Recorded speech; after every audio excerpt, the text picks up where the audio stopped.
يا الله، السلام عليكم. كيف الاخبار يا جماعه الخير؟ دي تاني مره. طبعا انا اسف على المره اللي فاتت. الفيديو اللي فات كان الصوت الى حد ما عمال يروح ويجي لمايك انا اساسا استثمرت فيه فلوس كتيره قوي. المايك السيرامونيك كان عامل حوالي مبلغ 7000 ونص. بالنسبه لي كان كتير جدا جدا، بس قلت استثمر علشان جوده الصوت.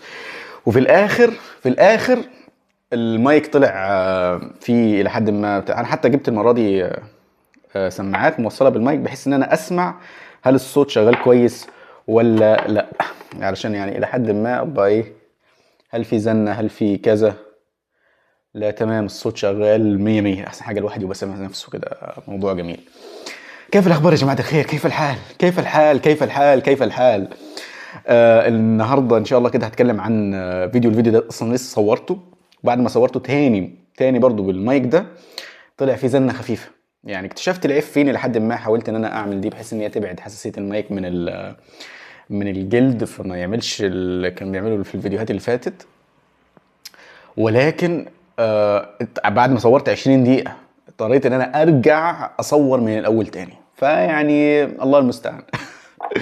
الفيديو النهارده ان شاء الله الحلقه دي عن القراءه، وازاي تقرا، وازاي تعرف ان انت يعني تستفيد اكبر قدر من القراءه. وانا هحكي تجربتي الشخصيه، انا ايه اللي عديت بيه، وايه اللي خلاني اصلا ابدا اقرا، وايه اللي خلاني اقع في حب القراءه. اولا انا عديت بمشكله كانت مشكله نفسيه، وانا ما كنتش فاهم حاجات كتيره في نفسي، مش فاهم، في خلطبيطه بالصلصه جوه، وانا مش فاهم ايه اللي بيحصل.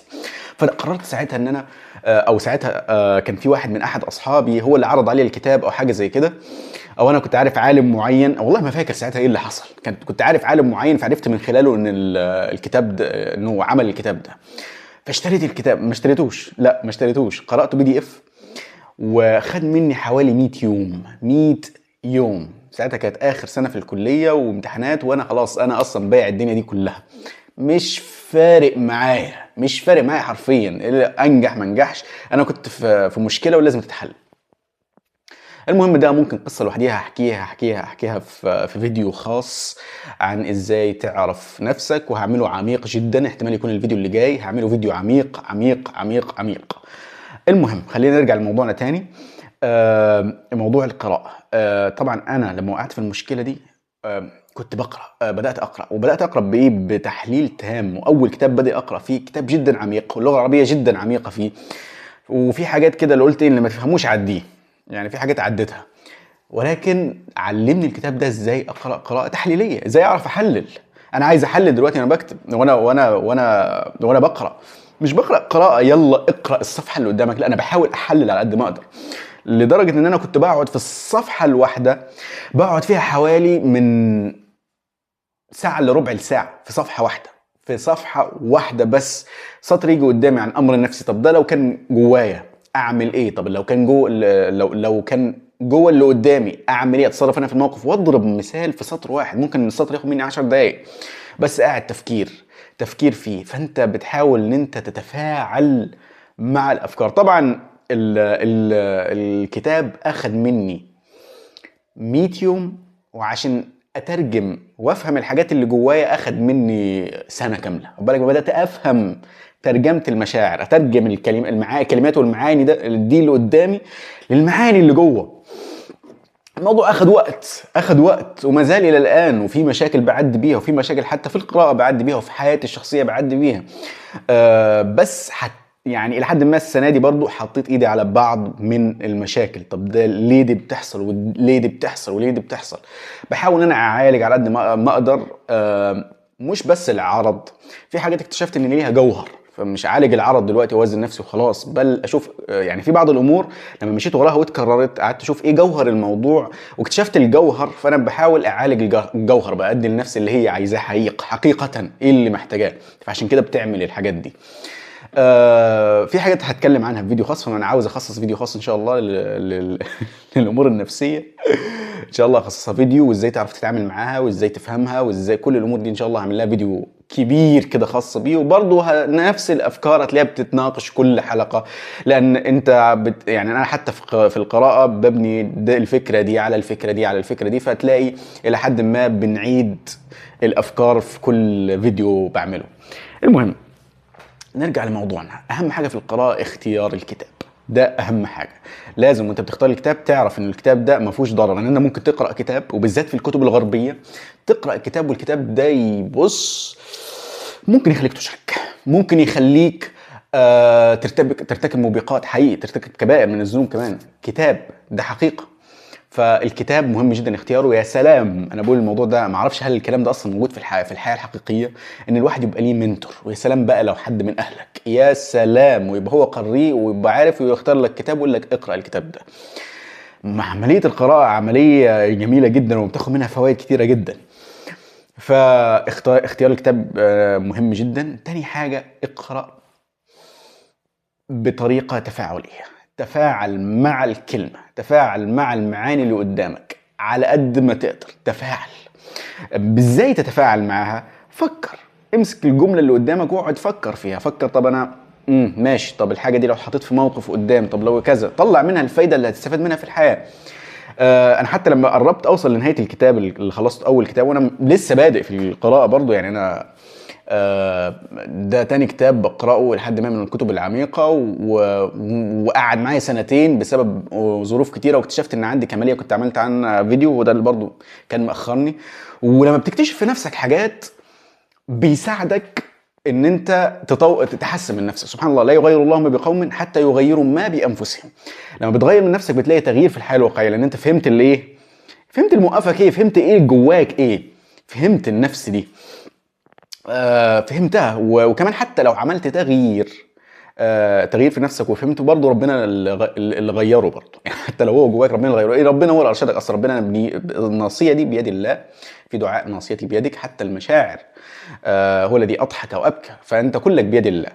فحتى لو عملت مجهود وتغيير، حتى المجهود اللي انت عملته ده رزق من الله، وكله من الله، كل الخير ده من الله، فلا تنسب شيء لنفسك برضه. فعملية ان انت تفهم نفسك مهمة جدا، لان انت لازم تزكيها. عشان تزكيها لازم تفهمها، يعني مش هتزكي حاجة ازاي الا لما تفهمها. وده كان غريب صراحة. خلينا اروح الموضوع ده، ما قلتوش في الفيديو اللي فات، بس يعني سبحان الله كل لما بتعمل فيديو مش سكريبتد بيبقى كل مره بيخرج بناتج مختلف، لان تركيبه الافكار على حسب انت ماشي ازاي، وعلى حسب اللي جه في دماغك دلوقتي ايه، التركيبه بتبقى مختلفه. وكنت بتابع واحد من اللي بيربوا الخيل. الراجل ده كان حقيقي يعني بيعمل ايه، كأنه بيتعامل مع نفس بشرية، غضبت يهديها ويهدى، عملت حاجة يروح مديها ايه، جزراية، ولا يديها حاجة يوكلها، يديها يعني ريورد، يديها مكافأة. خافت يحاول يطمنها، وهكذا بيحاول يتابع. انا لما قعدت اشوف المشهد قلت سبحان الله، زي ما تتعامل مع نفس المشاريع بالظبط، زي ما بتتعامل معاه بالظبط. فسبحان الله القراءة بتديك نوع من تقوية العقل، ولما بتقوي عقلك بتبقى أقوى على نفسك. حتى لو أنت مش بتقرأ عن حاجات عن النفس أصلا، يعني حتى لو أنت مش بتقرأ حاجات عن النفس، مجرد قراءتك دي بتقوي بيها عضلة عقلك، فبتقويك على نفسك. وكل ما تزداد العلم كل ما تقوى على النفس. أنا كنت شرحت طبعا في فيديو إيه الفرق بين العقل وإيه الفرق بين النفس. النفس دي ربنا ذمها في الغالب في القرآن، قال بل سولت لكم أنفسكم أمرا فسولت له نفسه قتل أخيه فقتله إن النفس لأمارة بالسوء إلا ما رحم ربي. ومعروف إن في نفس لوامة، وفي نفس مطمئنة، وفي نفس راضية، إن الجزء الخير ده قليل في النفس، لأن إلا أداة استثناء، وغالبا اللي بيجي بعد المستثنى أقل من المستثنى منه. غالبا المستثنى بيبقى أقل من المستثنى منه. لما أقول لك الفصل كله سيء إلا أحمد، أحمد ده أقلية، أحمد ده أقلية. حتى في المعاملة مع البشر، لما تيجي تعامل البشر كل واحد فيه خير. مش معنى ان فيه خير تروح مديله كده الامان خالص، مش معنى ان فيه شر انك تسودها خالص، لا، كل واحد فيه الخير، وفيه الخير وفيه الشر بنسب. وفي اللي عنده امراض نفسيه، وفي اللي عنده نرجسيه. فانت محتاج بس تبقى واعي وتراقب الناس اللي حواليك، تراقب حتى مراتك، عيالك، عشان تعرف تتعامل معهم ازاي. مهم جدا. والاولى طبعا انك تعرف نفسك، ده شيء مهم يعني اكيد. فالقراءه الى حد ما بتقوي عقلك. نيجي الموضوع ده، النفس، العقل. انا قلت الفرق بين العقل والنفس، ان العقل هو اللي ربنا ذم عدم استخدامه في القرآن. أفلا تعقلون، أفلا تبصرون، أفلا تتفكرون. فالعقل البشري إرادة، والنفس إرادة. في ارادتين جواك، على حسب الاقوى هو اللي بيغلب، على حسب الاقوى هو اللي بيغلب. وهفصل في الموضوع ده بفيديو خاص وكنت اتكلمت عنه برضه قبل كده، بس انا عايز بس اركز على موضوع القراءه الفيديو ده. القراءه حرفيا واحده من الحاجات اللي بتقوي عقلك، وفي نفس الوقت وانت بتقرا بقراءه تحليليه ده بيخليك تحلل الامور حواليك. مع الوقت عقلك بيقوى، مع الوقت عضلة الذكاء عندك بتقوى. وانا برضه عايز اوضح نقطة، في فرق بين الذكي وفي فرق بين الشخص العارف والعالم. مهمة جدا، ايوه مهمة جدا. لان الشخص الذكي هو الشخص اللي متوقد ذهنيا، ذهنه متوقد. عارف لما تولع نار تبقى متوقدة، ذهنه بيبقى متوقد. هو ربنا خلقه فطرته كده، مفطور على كده. تلاقيه بيجمع المعلومات بسرعة، بيربط بينها. ممكن تحط واحد ذكي وواحد مش ذكي، تمام. الذكي يقدر ممكن ما يفهمش، واللي مش ذكي يفهم. اللي ما عندوش توقد، مش اللي مش ذكي يعني غبي، ما عندوش توقد في الذهن يفهم. ليه؟ ده ما عندوش لسه الادوات او مفاتيح الحاجه، الموضوع اللي انت بتتكلم عنه لسه. واحد تاني لا، ده معاه المفاتيح فيقدر يفهم منك، هو ما يقدرش يفهم منك.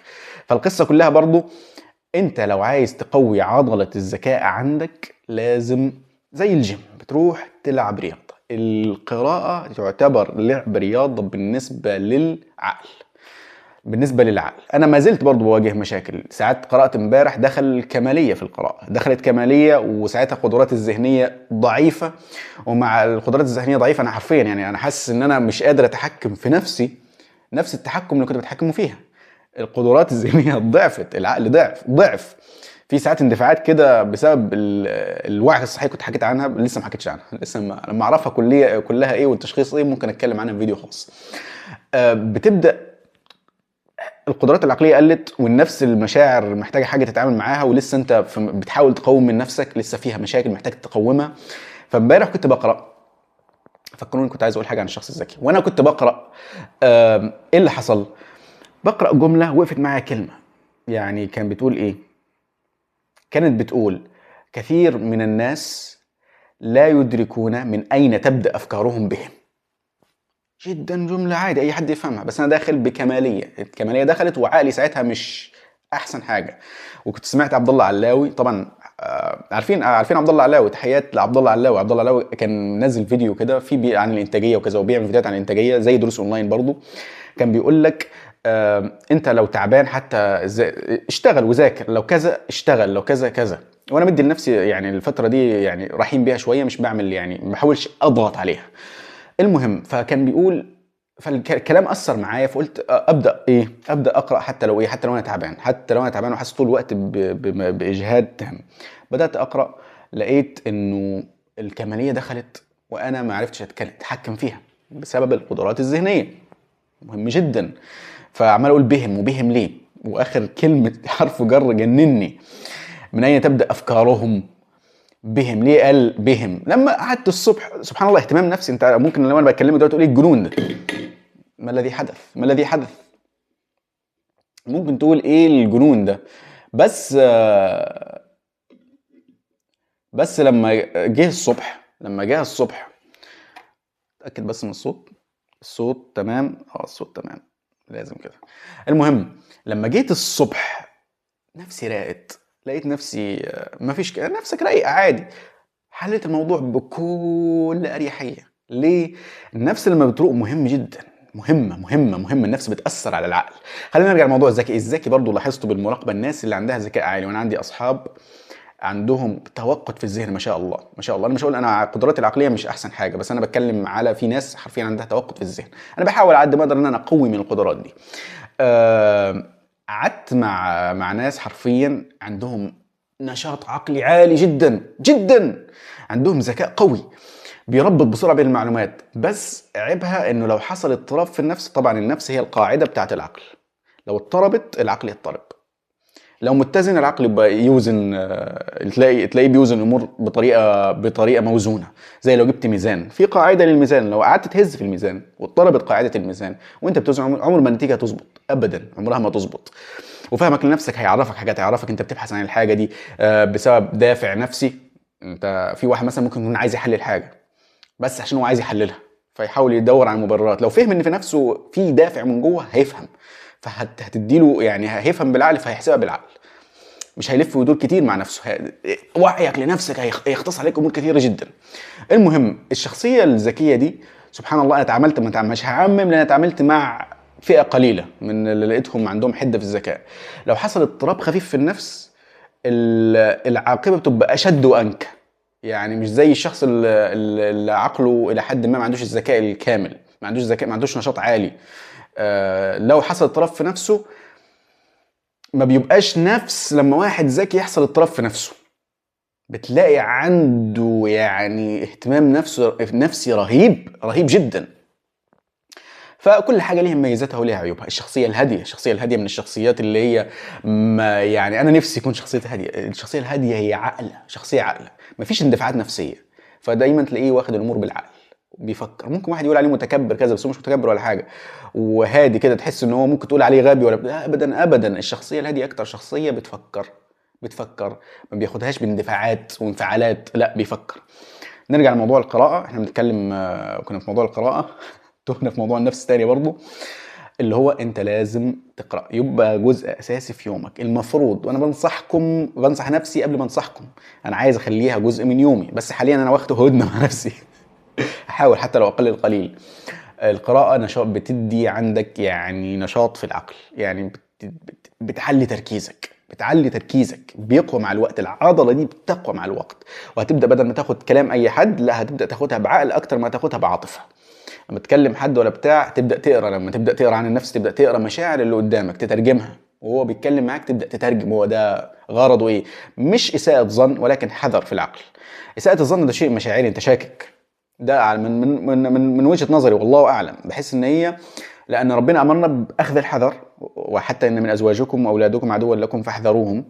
في تاخذ الحذر شيء، وفي الحرب اخذ الحذر شيء، ولكن الشك شيء تاني. ما دام ما عنديش معلومه ما عنديش كذا خلاص، الا اذا غلبك الظن. كنت سمعتها في خطبه ما تاكدتش من المعلومه، برضه انا ما تاكدتش منها، اللي هو الا اذا غلبك الظن، كان في حديث او في حاجه زي كده. ففهمك وتقويتك لعقلك كل ده بيقوي من الحصيله المعلوماتيه. فلما تيجي تقرا المشهد، اي مشهد تبدا تقراه بعد كده تبدا تقراه بعقل، مش هتقراه بعاطفه بس. وهنا نكون وصلنا الفيديو، اتمنى ما اكونش طولت عليكم. اشوفكم ان شاء الله في الفيديو الجاي. طبعا ايه رايكم في نوعيه الفيديوهات دي؟ ايه رايكم في نوعيه الفيديوهات اللي ما فيهاش تقطيع ولا تلزيق؟ بعيشكم معايا الجو كله، يعني بعيشكم معايا انا اصور في اي مكان. والناس اللي بتقول لي صور في استوديو، انا مش هصور في استوديو، انا مش فاتح القناه دي بالذات، يعني قناه اعمل استوديو خاص ومش عارف ايه والكلام ده. انا الفيديو ده القناه دي اسمها محمد الهواري، فانا اصور في اي مكان في اي حته. ممكن لقيت نفسي قاعد بفكر، ممكن افتح الكاميرا قاعد على الكنبه على كرسي اي حاجه، فبفتح واصور على طول. وده اللي عايز اخده النهج ده في القناه دي، اللي انا عايزها قناه عفويه اطلع اتكلم. ايه رايكم في الفيديو العفوي اللي بدون اي تقطيع ده؟ عايز اعرف رايكم صراحه، انا عايز اعرف رايكم. انا بحس لما بدات الموضوع عفويه، طبعا ده عالج معايا من جزئيه الكماليه، لان انا كنت في عندي كان موضوع الكماليه، فكنت لازم اخد شوت او حته بتاخدها تمام، لاين خط وبتبدا ان انت تتكلم. ففي جزء من الكماليه، انما ده خرجني من الكماليه تماما. انا حاسس ان انا كمان كاني بكلم حد، يعني كاني بكلمك انت، كاني بكلم حد. مش حاسس ان انا يعني ايه في مونتاج قوي وبقطع، لا مش في دماغي الكلام ده خالص. كاني قاعد وبتكلم معاكم بكل عفويه. فعايز اعرف ارائكم تحت. انا بالنسبه لي شايف ان الموضوع ده اهدى واروق، وفي نوع من العفويه وفي نوع من الدفء وفي نوع من الكونكشن، في اتصال، في تواصل. انا بحس كده ان في تواصل، غير لما يبقى في مونتاج كتير. انا قلتها بتحس ان انت بتبعد عن المشاهده. فاكتبوا لي ارائكم تحت، عايز اعرف الاراء في الموضوع ده بالذات، لان انا لسه بادئه جديد. يعني يمكن ده رابع فيديو ولا خامس فيديو اعمله بدون مونتاج خالص. بس اشوفكم ان شاء الله في الفيديو الجاي. سلام.